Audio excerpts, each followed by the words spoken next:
Porque o assunto é a missão espacial para Marte.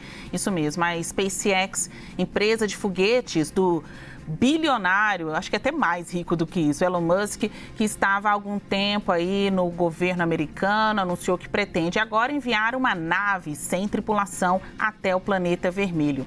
A ideia é lançar essa missão até o fim deste ano.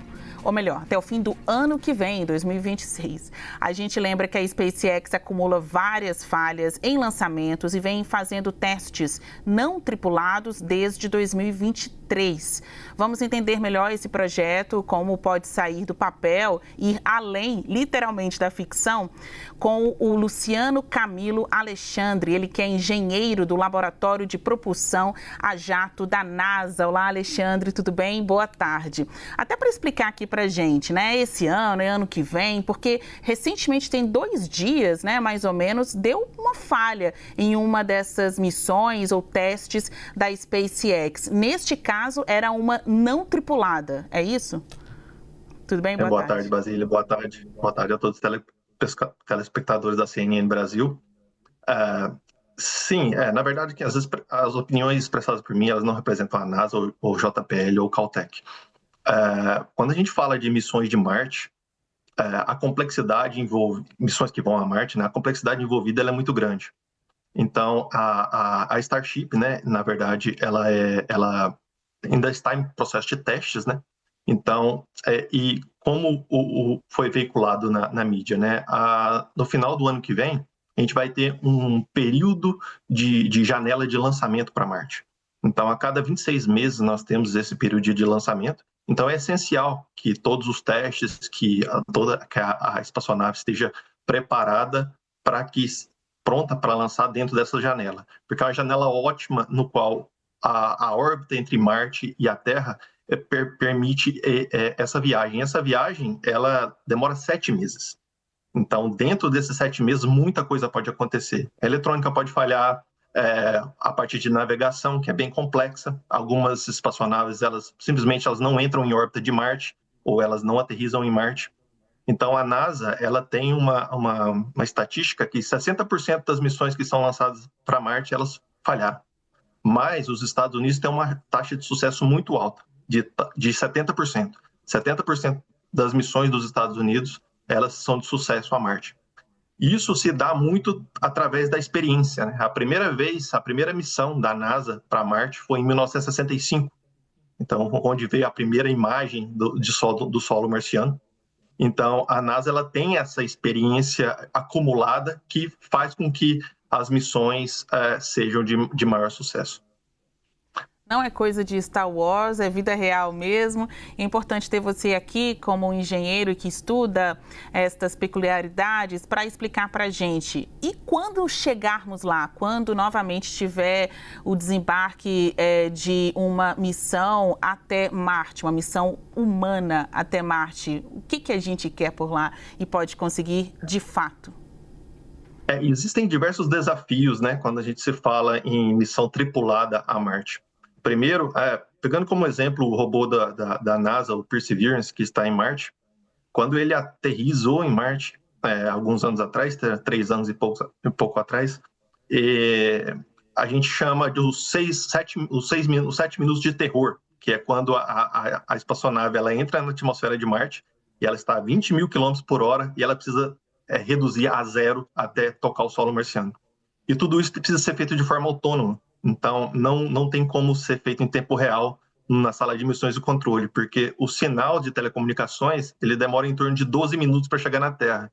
Então, quando a gente recebe a informação que a espaçonave tocou no solo marciano ou que tudo deu certo, é porque ela já está lá há algum tempo. Então, tudo isso precisa ser feito com muita cautela. Lógico que a gente tem risco de ser risco de vida envolvido, né? E creio que as descobertas que a gente vai ver em Marte pode surpreender a gente, né? Então, hoje a gente tem alguns experimentos científicos, né, da NASA lá. Um deles é conseguir gerar um pouco de oxigênio de forma autônoma em Marte. E outro também é testar quais são os melhores materiais a serem utilizados por futuros astronautas que possam ir a Marte. Então, tudo isso traz informações valiosas para que as próximas missões sejam de sucesso. Dá para entender que só de testar já estamos no lucro, né? Só de ter todos esses estudos e tentativa mesmo, de fato, de chegar lá e capturar esses dados, a gente já está aprendendo com isso, aprendendo. Vou chamar de erro, porque sucesso mesmo é quando a gente estiver em Marte. Mas a tentativa já tem o seu nível aí de conquistas para os Estados Unidos, com certeza, porque o dono da empresa é de lá, mas para todo mundo, de fato, né? Ele não é de lá, mas a empresa dele sim. Na sua avaliação, Luciano, uma missão desse nível é viável dentro do prazo estipulado pela SpaceX? Olha, hoje quando a gente fala em inovação tecnológica, aquilo que não era possível há um tempo atrás se torna possível em um curto espaço de tempo.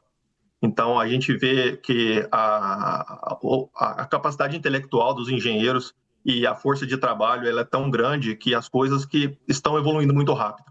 Então, se todos os testes aqui na Terra se comprovarem que a espaçonave está pronta para voar dentro da janela de lançamento, há uma probabilidade dessa missão não tripulada inicialmente ser de sucesso e futuramente, lógico, fica como você comentou, com os dados que essa missão vai obter, no futuro aí ser apto a aplicar, a poder ter uma missão tripulada, né? Que é um pouco mais de complexidade, porque a gente precisa garantir uma estrutura de sobrevivência para os astronautas em Marte e também garantir o retorno deles à Terra de forma segura. Para a gente encerrar aqui, olha, quem está assistindo a gente em casa, tirando o seu domingo para entender mais sobre essa missão, tanto a tripulada, né, com pessoas, quanto a não tripulada, se pode dar certo ou não. Luciano, conta para a gente como é trabalhar, então, com estes assuntos ligados ao espaço, mas eu tenho certeza que você estudou diretamente aqui da Terra, né? Exatamente. É um orgulho muito grande, né? Eu vim de uma cidade pequena do interior de Goiás, então a minha formação é toda no Brasil. Antes de vir trabalhar na NASA, eu não tinha sequer visitado os Estados Unidos.